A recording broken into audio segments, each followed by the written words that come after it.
Hello everyone and welcome back into our final segment of the day here on the GSMC Fantasy Sports Podcast. And this is one that's been getting ever more popular week in, week out. A segment that I love doing is my weekly Shadow Report. The wide receiver cornerback matchups that I think will dictate your and potentially my fantasy football weeks. I think that this is a fun little segment, getting to know more of these wide receivers, getting to know how they can pretend to project against certain defenders, because it's a big part of this. You have to look at the matchups, and if you want to look at them more intently, then this is an effective way to, analyze the matchups, because it's going to come down to alignments for some of these wide receivers. It's going to come down to how their cornerback matchups project to play. And so, I know some of you guys may like my wide receiver rankings a little bit more, but this is just, a deeper analysis of what could happen and what I project to happen in these matchups. Without further ado, let's jump right into the matchups that I think will be dictated this week by wide receivers and cornerbacks around the league. The first one I'm going to talk about happening tomorrow night, like it kind of alluded to in my wide receiver segment. Mike Evans against A.J. Terrell. Very, very popular matchup. They faced each other actually 3 times in the league ever since A.J. Terrell was drafted. And you can say that this has been one of the more even wide receiver cornerback matchups of 2 divisional players that we've ever seen. Last year, when they played each other last, week 14, Mike Evans was actually held to 5 yards by A.J. Terrell. That's pretty impressive. He did have a couple big games, but he's never actually eclipsed over 100 yards against A.J. Terrell, so keep that in mind. That being said, though, this year, Atlanta has allowed the 8th fewest fantasy points to any wide receiver, so make of that what you will. And for what it's worth, some of the receivers that A.J. Terrell has had to face were George Pickens and Devontae Smith. So, it just was to show that A.J. Terrell has had a lot of experience developing into the corner that he is, facing off against guys in the AFC who have also been improving along with him.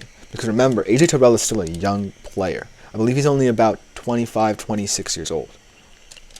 And Mike Evans is someone who has just been more experienced, but still, with the depth of receivers in the AFC, A.J. Terrell is beginning to see a lot more different perspectives at the wide receiver position. He's seeing younger players, and he's seeing guys like Mike Evans. And so this matchup is really fun in terms of how it's going to play out, whether or not Mike Evans can get the advantage over of him yet again, or whether or not, A.J. Terrell's experience seeing both experienced receivers and younger, less experienced ones plays into this matchup as well. The second matchup that I want to talk about, though, is a matchup that I believe is the first time these two are facing off against each other. We kind of alluded to this one as well. DK going up against Deontay Banks. Actually, this is not the first time because I did find a picture of it to put in my graphics, so it's not the first time. But it's a matchup, that really is going to be predicated on whether or not DK Metcalf is going to be catching a lot of Geno Smith's passes, whether or not, he's being the physical presence to allow other Seahawks receivers to get open. Because he's very good at both, like I said, in the wide receiver ranking. Whereas Deontay Banks, very young corner, second year in the league, had a gauntlet in the past 4 weeks of wide receivers to face. Let's name a few. Justin Jefferson, Terry McLaurin, CeeDee Lamb, and Amari Cooper. Every single time, he's pretty much been following them along the perimeter. But what I like about DK is while he spends 86% of the time on the perimeter himself, he's doing it in a way that's not all about, getting open for Geno. It's with the intentionality of running a route that allows others to get open. He's seen as the guy who, much like what we saw in Monday night's game, is the guy that's going to be on the sideline trying to, distract attention away from the middle parts of the field. He's the guy in between the numbers who can have big plays. And then when he's up in the slot, that's where his big plays come from. So look for this matchup to move around a little bit because DK is such a versatile player, whether it be from the perimeter, where I expect him to be targeted a lot more, or in the slot, where most of his big plays come from. But look for him to, really impact not just Deonte Banks, but this entire Giants secondary, because he's a very special player in that regard. The third matchup that I want to look at here, that's kind of a special one as well. Another one that's very popular, Jamar Chase versus Marlon Humphrey. In this matchup, I don't necessarily have the stats on, but it's very competitive. Let's just put it at that.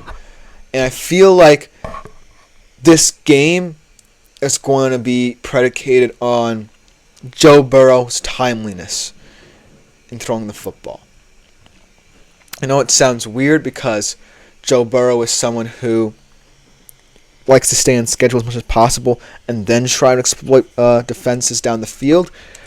But in this game, it certainly feels like Joe Burrow is going to try and want to get these corners vertical, really test their abilities, because the Ravens secondary is still, despite, some of the issues to start the season, one of the best in the NFL.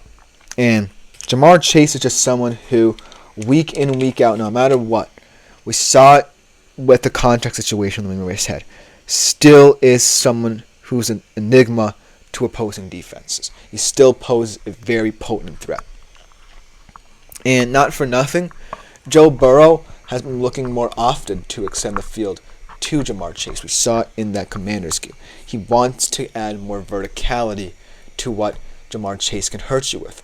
And it's always been a part of his game, but it's always also been a part of Joe Burrow's game. Trying to get vertical, but also trying to protect the football. And that's what's going to have to happen in this game as well. You're going to have to find that perfect balance where, Jamar Chase can have that big play on the field, but still also play mistake-free football, because the Baltimore Ravens have shown they pounce on people's mistakes. As Chaka enters the chat, welcome to you, my friend. Hey, would you trade Garrett Wilson for T. Higgins, Brian Thomas, and Kelsey? Redraft PPR league. I have Garrett Wilson in my own PPR league, and I must say he has disappointed to start the season. Whether it's because of the miscommunications between, him and Aaron Rodgers to start the year, or just the fact that Aaron Rodgers is just comfortable throwing the ball to guys like Lazard and guys like Williams, who are good in terms of contested catches, good in terms of route running, good in terms of, most importantly, his understanding of the game. And so he really hasn't shown up, but I expect as the season progresses, he will kind of grow into this offense as well. But then I look at the kind of group you're getting in return in T. Higgins, Brian Thomas, and Travis Kelsey. Look, they're not, the best of weapons in terms of how they project as target getters, but the volume of what they bring as a collective, I think, is better than the sum of Garrett Wilson's parts right now. Not to say that Garrett Wilson won't find his footing, but right now, I feel like it's going to be difficult when he does to truly make a difference for this team. Whereas T. Higgins is always going to see enough targets to warrant, a decent share of fantasy football points, especially in PPR leagues. And Brian Thomas, not for nothing, even though the Jacksonville Jaguars offense has been anemic and atrocious, he's gotten a lot of good looks. And, if Doug Peterson continues to call plays for Trevor Lawrence to get deep shots, Brian Thomas is going to be the beneficiary of that. As much as it will lead to the overall detriment of the Jags offense, that's the way it is.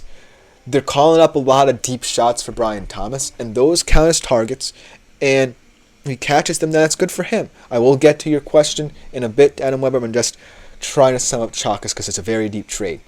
And then Kelsey, he could, again, step into the spotlight now that Rashee Rice is hurt again. But he is an aging player, so that's something to consider. But overall, that haul is not bad for a player who has not lived up to expectations. So I would say that trade will be beneficial to you, and you're receiving a very balanced group in return. So that's a good trait because I always preach balance on the show that you haven't seen before. But good luck to you, my friend Shaka, in your fantasy football exploits for this week.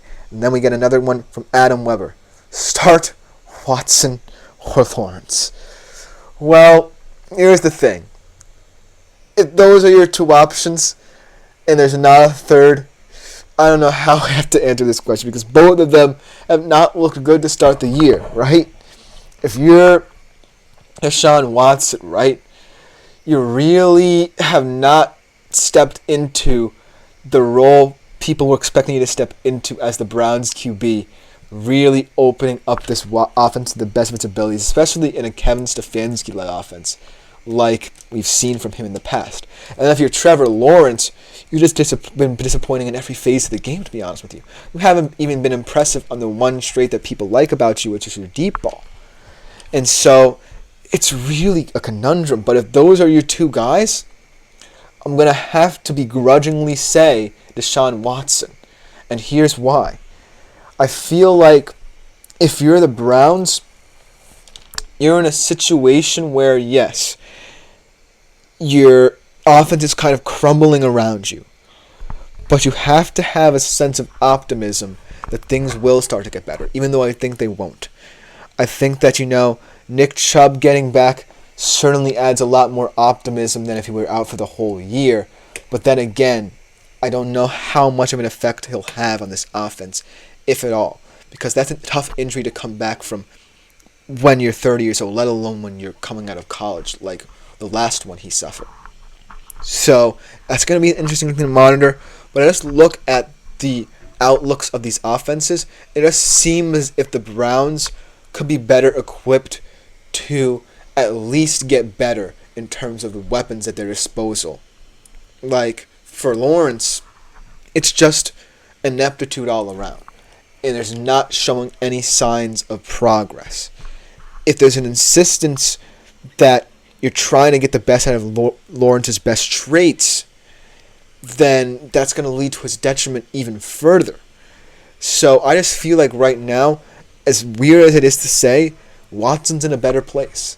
So if that's the question, and those are your two guys, I'm going to have to say Watson, even though neither of these guys are as appealing of a fantasy football QB as are still out there.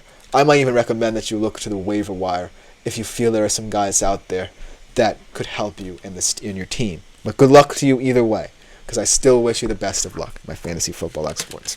Let's get back to the Shadow Report. Jamar Chase versus Marlon Humphrey should be a classic. Last one, though.